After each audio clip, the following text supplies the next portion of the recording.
Nyt ollaan Lospaa Malmikaivoksella. Tai lähdettiin tuolta 5 kilsaa aikaisemmin juoksemaan tämmöstä 20 kilometrin mäkeä. Tai mä en mitään juokse, vaan ajan moottoripyörällä ja annan juomista juoksijoille. Täällä on aika hulppeet maisemat. Katsotaan tonne päin. Niin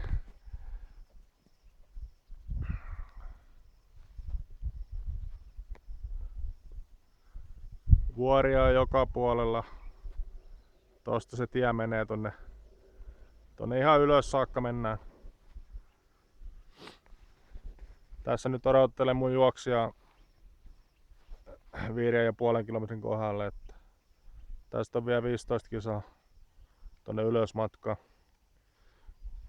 Aika lämmin keli on varmaan juoksijoilla, mutta onneksi on juomista mukana.